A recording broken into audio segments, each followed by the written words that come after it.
Good morning and welcome to DayBreak. I'm Debbie Uren, president of our Oxford Chamber of Commerce, here with my buddy Teri Stiles from OCTV. In general, overall, I'm everywhere. Yes, you're the Wonder Woman of Oxford. Oh, yeah, right. No, I just don't know which direction to go next. Welcome to our DayBreak. Yes, we enjoy getting together and sharing what's going on in our community here in Oxford. Goodness. And we just had the Lone Ranger Parade and Festival, and wow. We sure did. Wow. We had fantastic weather, thank goodness. We did. We really started did. out a little chilly, and then the day warmed up. I think as people were gathering, the day started warming up, and it was lovely. It was like perfect because the chamber, most of our board of directors and some of our ambassadors were down at the staging area for our parade, and so it was a little chilly down there. We got down there about 8 o'clock in the morning, and the parade doesn't start till 11. But it got warmer as the time went on, and then all the running around. Oh, my goodness. At one point I had to go behind the building there and look for a particular float. One float. One out of float, 95. Yes. And I'm like, oh my goodness. Where did they go? Where did they go? Well, let's talk about that staging. That's a huge job. Oh my gosh. And the more people involved and the more floats that we get, the harder it is to maintain order. Oh gosh, you don't have the space even, really. Well, right. I mean, consider behind Goodwill's building there, we have in some areas 3 rows going on. And all of the parking lot is all numbered, and everybody is given a number as they come in. But if you have, like, let's just for example say our Oxford High School band, one number, and how many students are in that band? That was incredible. I've never seen a high school band that big in our area. And the kids are like dropped off, or they'll come and they'll park in the parking lot, and you tell them, okay, this is where you go, okay, fine. But they didn't want to stand over by the water tower, so they came a little bit closer. And so, Mary Ellen's there trying to get everybody in order, in their number, and things. I have to admit, this year things got a little bit messed up, which did make it a little bit, not a little bit, very difficult for our announcers in town. OCTV, they had their chart of, who's supposed to be coming in order, and all of a sudden, whoa, wait a minute, that's not the right one. It looked beautiful. It looked fine as they were going by, but it was a little bit confusing. But it was. It was a good problem to have because we had so many entrants into that parade. Exactly. And fortunately, we've been around this community long enough to know that that's the Goddard School, whether we can read their sign or not, or I don't even know what's Goddard School. Just as an example. I'm editing this. This will be done by the time we air DayBreak. You'll be able to watch the parade as well, for those of you that missed it. But it was amazing. We had people from Livonia and Dearborn in the parade. Yes. And Metamora. Well, and when I saw the unicycle group, last year when they came, they had, I want to say, 8 members from, and they're from. Those are the Shriners. They're from. Nope, they're from Redford. The motorcycle group. The unicycle group. Yeah. They come all the way from Redford. This year, something? when they came around the building, and I'm making sure, people are in line and such, I saw all these guys, and I said, hey, wait a minute here. I said, you only had like 8 people last year. I says, you've doubled. He says, yes, we have. We now have 18 that are in their group. And they like to be in our parade. They love to be in our parade, which is so nice. I can't believe how many people came back that were not from the area as well. Yes. The Shriners in their motorcycle. I know. I spoke to one gentleman before the parade itself. He called a couple days earlier. And one of them came from Gaylord or Grayling. I mean, up north even. It's just fantastic. Well, and like with the Shriners, they have to know their calendars a year in advance. They do this a year in advance. So, if the posse doesn't have them on the books, we're out of luck, and we have been very fortunate to have them. Let's give every year. a couple hands Yes. to the applause to the posse as well. They did a phenomenal job. There were many things that were going on in town afterwards. There were a lot of kids events. There was a lot of food. And Casa Real, they had finally had an opportunity to reopen, and so I went there. I said, you know what, I want to join them this Missing time. their food. Yes, and it turned out that some of their waitresses and staff there had a hard time coming into town because we had the roads blocked off. So it was like everybody was in such a good mood. Yeah, it was walking really nice. around town, meeting people that I talked with one couple that came from Lapeer, as if that's far away, but they said we never knew, but we saw the sign and said we have to see what this is all about. So I said, well, what did you think? Fantastic. So and you ran into somebody in Caseville. I went to the Cheeseburger Festival, and here I am. I'm wearing my Lone Ranger shirt, and I had a girl behind me. She passed us, my husband and I heard her say, "Oh my gosh, the Lone Ranger Festival." So I turned around, and she gives me this big smile, and she said, "Yeah, we were there." I said, "Well, what did you think?" And she says, "Oh, we loved it. We absolutely loved it." Good. So, I mean, you just never know, but I wanted that little bit of advertisement, being that I was going up to Caseville. Yeah. So to visit their little festival. That's not a little one either. That is not a little festival. My goodness. Our parade goes for 9/10 of a mile, which is really, when you're walking that, it's a good ways. It sure is. Caseville has to be a minimum of 1.5 miles, if not longer. My goodness. The chairs are lined up, all up and down the street, and it's curving around and all of this. And their parade started at 5:30 on a Wednesday, because this whole festival goes for 10 days. So maybe one of these years. I was just going to say, we hit 5 years this year. Yes. With our Lone Ranger Festival, and the biggest entry yet. Yes. I think last year it was in the 70s. Yes, it was. And this year it's in the 90s. And the crowds were amazing. So in another 10 years, it's going to start in Lake Orion. Speaking of Lake Orion, that's really nice that they participated as well in our Lone Ranger. And hats off to Rod. Rod Charles is the organizer. And he and his posse. So thank you for doing that for our community, Rod. Yes, Rod. It is such a big undertaking. It is. And if you out there in our community want to volunteer, trust me, volunteers are very, very, very accepted here. And appreciated, and truly appreciated. And there's plenty of areas that they need volunteers in. So you can contact Rod Charles, and we'll put a telephone number up there that you can contact him, or Mary Ellen, who works with Rod at his business, for next year. I'm sure they're planning already. Yep, they're going to get their meeting started pretty soon, I'm sure. So, well, I think we got to take a little bit of a break, and we'll be right back and see you in a few minutes.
Welcome back. I'm Deb Uren, President of the Oxford Chamber of Commerce, here with Teri Stiles, and I'm the production manager here at OCTV. Yes, and we're here with DayBreak. We love our little program of DayBreak. I sure like talking about our areas and the great accomplishments that we do Oh my here. goodness, yes. And you've got something very, very interesting to talk about here. I did want to talk about this. I was fortunate enough in the spring to talk to a young man who just graduated from Oxford High School by the name of Michael Gula.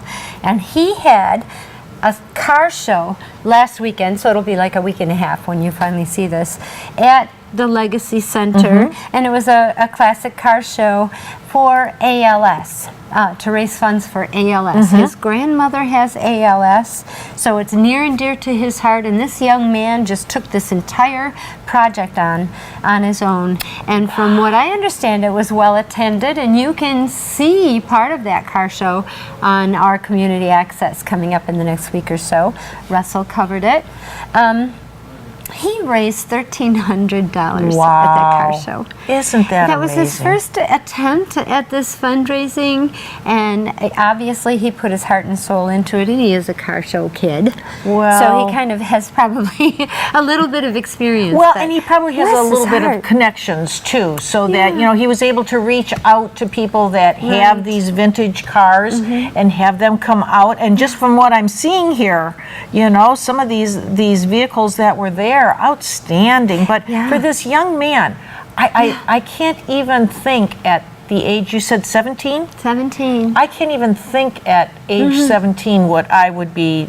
It never would have been anything like this. It wouldn't occur to me. No. I mean, usually if you have somebody in your family that's of ill health, and especially a grandparent, when you're 17, you go, oh, okay, she's sick, and I'll take care of her, and I'll do what I can. Go out and raise funds to do research, and I'm just so proud that Oxford has children like that in their community, and I'm sure every community does, but I want to embrace them as our own. Exactly. What a good and kid. to know that, you know, Christian Mills, who is the owner of our Legacy Center here in Oxford, would open up all of that area so that this young man could have this event is also very passionate and very kind of Christian as well. But he's that type of a person. He's another person in this community that does so much for charity. Yes, he does. And this is not a charity kind of event, but it's worth noting. Bob Scott and his wife Jerry are Village residents, Village of Oxford residents, and as you know, I was the president of that board for a while, or of that council. They never missed a meeting. And in the entire time that they've lived in this community, when they do miss a meeting, it's because they're out of town. They feel, and Bob has said this many times, if you want change in the community, you have to be part of the change. And you have to know what's going on in the community in order to provoke that change. So they've always go to those meetings, and some of them are so long and they're so boring for a lot of people, but they are dedicated, and it used to make me feel so good. You know, it's rough being up on that council. It's not easy to make some of the decisions that you make, but it made me feel so good that they were there, whether they were supporting our decisions or against it. At least it gave us feedback and gave me pause to think. Exactly. And so hats off to them. But the village did a proclamation last week for his 90th birthday. 90th. He's 90 years old. Good for him. They are wonderful people. So I just wanted to say congratulations on your 90th birthday, and thank you to Mr. and Mrs. Scott for showing up and being involved in their community, whether it's the village or the township. They are concerned citizens, and they're a good example on how we should stay connected to our communities. And that's so important. So important. And as our community is growing, housing we're getting a lot of new housing, which means a lot of new people coming into the community. We need to have the support, and we need to have that interaction. You know, if people aren't sharing what they want to see, what they want to hear, you know, things that they can share with those who are board members that are willing to have new ideas and have you approach them, we're just going to be become stagnant, and we don't want that. And those board members, it's a good way to remind them that they are elected by these people. Yes. And they are the voice for these people, for people that attend those. And we need people to attend those meetings to remind them of that, because you can get wrapped up in the minutia of, this is what I want to see for my community, and this is why I'm sitting on this side of the table. It's really easy to get wrapped up in that. And they need to be reminded, and I'm not shaking a bossy finger, because I needed to be reminded as well that I was the voice of the people that elected me. And if they're coming in en masse to tell you they don't want something in their community, it's time to listen to them. Exactly. And I'm not trying to lecture, but it was really a good reminder to have these people sitting in the audience at all times. And I'm trying to encourage people to attend those meetings. If, like you said, if you want to see change, or if there's something you want in your community, don't just show up when that's an issue. Right. Be there at all times, and maybe understand what went into making how it all the came final about. decision. How it all came about, really. That keeps people calm too. I think the more involved, and it creates more of a dialogue. I've seen boards go, oh, that's the way he's voting, I'm going to vote like that, I'm going to vote like that, I'm going to vote, and there's no dialogue. You need that dialogue. You do. We are a democratic society. Well, so. and I do my best to try to go to the DDA meetings. I know I've got other board members from the chamber that are trying to go to our village council meetings. Sure, because it affects the chamber members. It does. It does. And their decisions. We also have to represent the chamber. Yes, you do. And show our community that, hey, we're behind, you know, our chamber members, as well as showing the village in whatever meeting we're at, that, you know, we want to give you our support, and you know, let our chamber members know too what's going on. So you know, about communication. It certainly is. That's why we've got OCTV. Yes, I think our so. communication. I think so, because I'm willing to communicate. That's for sure. I know. Probably more than I should. I share a lot. No, we need it. We need it. Speaking of OCTV, and we're here for the community. The Renaissance Festival is not in our community, but they do a lot with us, and we help promote them. And one of the things that they do is give us a batch of tickets for our community to disperse throughout our community. And we figured at OCTV the fairest way to do that is to see who's watching us. If you're watching us, all you need to do is give us a call and let us know what program you've watched us on, and we will give you 2 free tickets to the Renaissance Festival. Oh my gosh, so now you're watching DayBreak, so make sure. We want to hear from you. We want to hear what programs you're interested in, what ones you like the best, what you maybe don't care for, and what you watch us on, whether it's our website, YouTube, or Channel 191, AT&T Channel 99. So let us know, and we'll get you 2 free tickets. So all we have to do is find out where you're at. If I remember correctly, those tickets run $22.95 for one adult. So that is huge. Yeah, so give us a call, 248-628-9658, and let us know, and we'll get those tickets to you. And Wonderful. It looks like we need to wrap it up again. We got to take another break, so we'll be back shortly, okay? Talk through all of it. See you soon.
Good morning and welcome back to DayBreak. I'm Deb Uren, president of the Oxford Chamber of Commerce, here with Teri Stiles, production manager at OCTV. All right.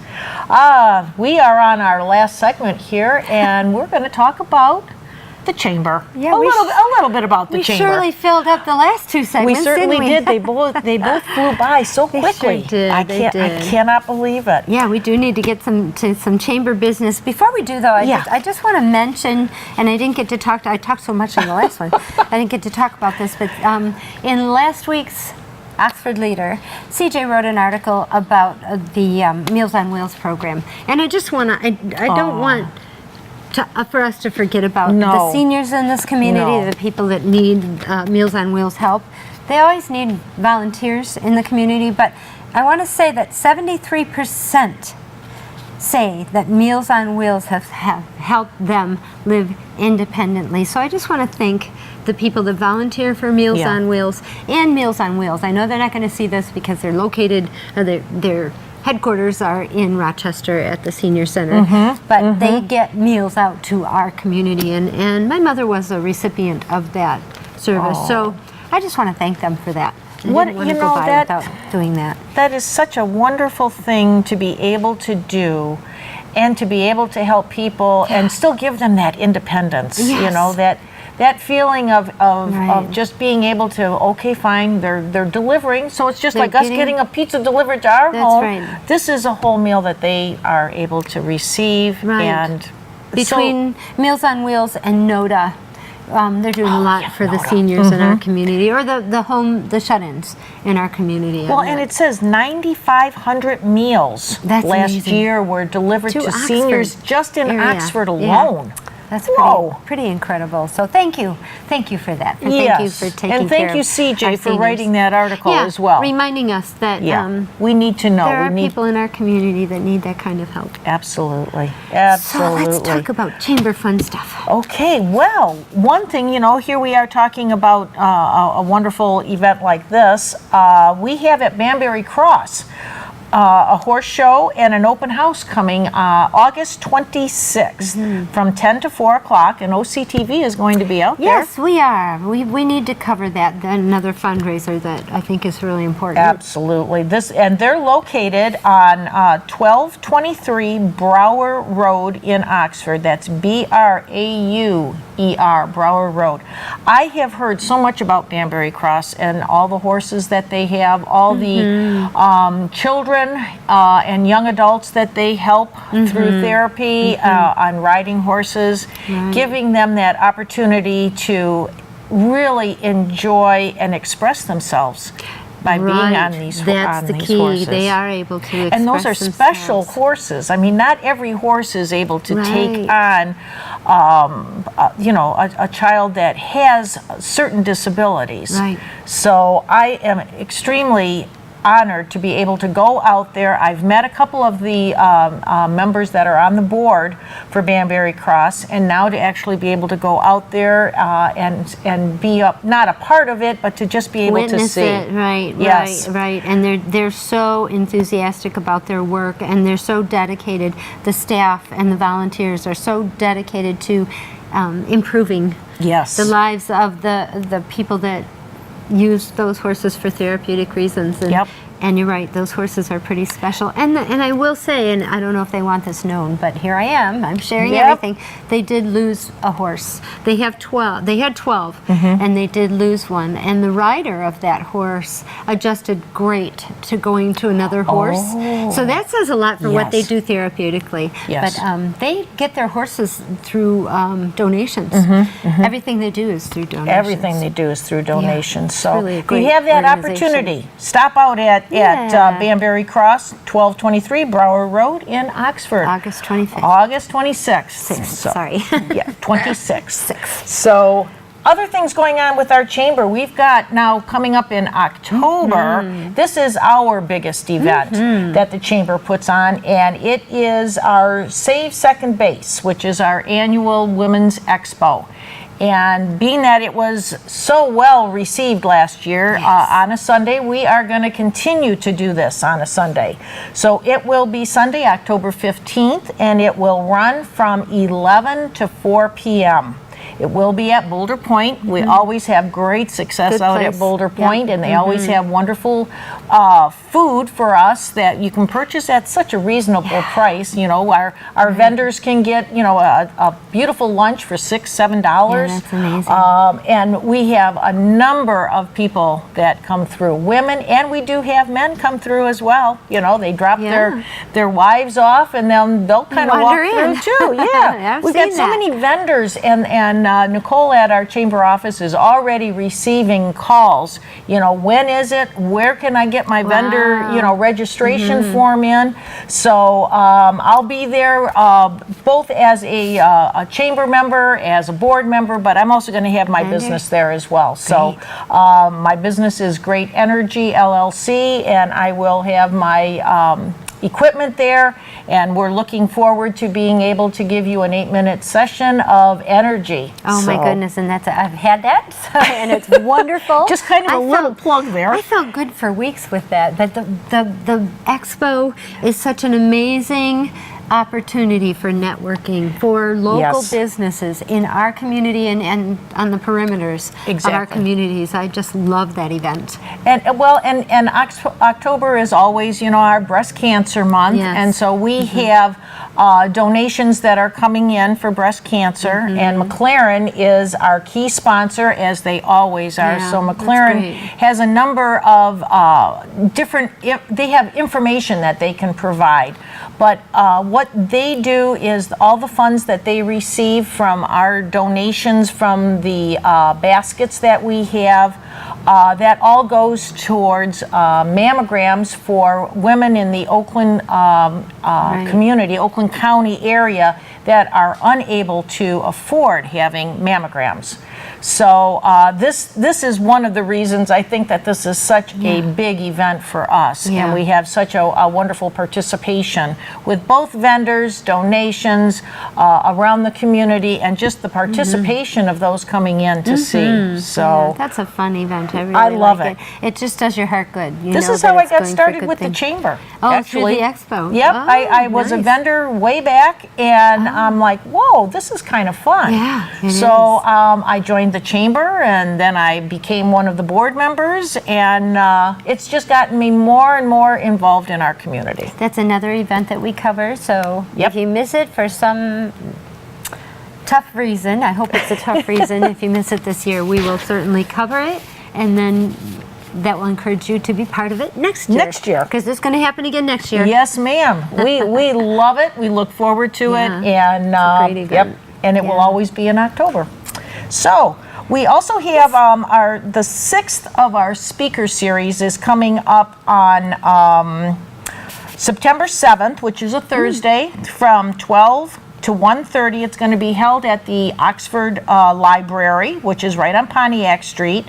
And lunch is going to be provided by Victoria's right here in town.